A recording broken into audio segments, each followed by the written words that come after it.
சென்னை கோடம்பாக்கத்தில் உள்ள ராமலிங்கம் அன்கோ நிறுவனத்தின் உரிமையாளர் வீட்டில் இருந்து கட்டுக்கட்டாக பல லட்சம் ரூபாய் பழைய நோட்டுகள் பறிமுதல் செய்யப்பட்டுள்ளன. இதுகுறித்து நமது செய்தியாளர் அன்சல் அலியிடம் கூடுதல் தகவல்களை கேட்கலாம். சொல்லுங்க அன்சல் அலி, சென்னை கோடம்பாக்கத்தில் கட்டுக்கட்டாக பழைய ரூபாய் நோட்டுகள் பறிமுதல் செய்யப்பட்ட சம்பவம் குறித்து சொல்லுங்க. வணக்கம் சமீமா. கோடம்பாக்கம் சுவேதார் தோட்டத்தில் இந்த சூளைமேடு நெடுஞ்சாலையில் இருக்கிறது இந்த எம்வி ராமலிங்கம் அன்கோ எனப்படும் கடை.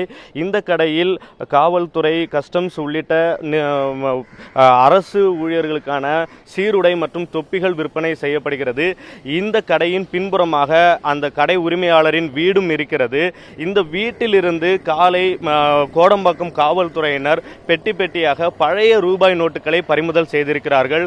இந்த ஜக்கரியா காலனி 2வது தெருவுக்குள்ளாக இருக்கக்கூடிய அவரது வீட்டிலிருந்து 3 வாகனங்களில் சுமார் 10க்கும் மேற்பட்ட அட்டை பெட்டிகளில் இந்த பணம் பறிமுதல் செய்யப்பட்டு கொண்டு செல்லப்பட்டிருக்கிறது.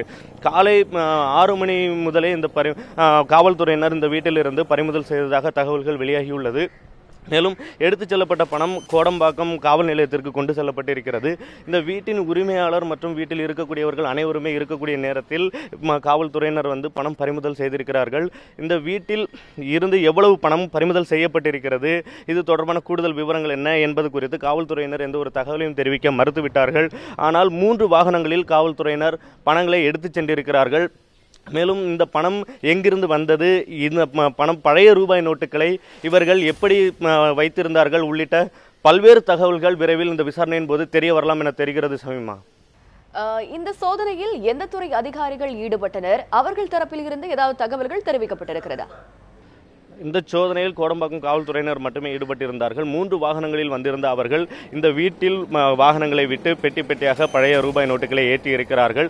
ரூபாய் நோட்டுகள் ஏற்றப்பட்ட தகவல் உறுதிப்படுத்தப்பட்டதை அடுத்து அவர்கள் மேற்கொண்டு எப்படி அவர்களுக்கு இந்த தகவல் கிடைத்தது, இந்த எவ்வளவு பணம் பறிமுதல் செய்திருக்கிறார்கள் என்பன உள்ளிட்ட தகவல்களை தர மறுத்துவிட்டார்கள்.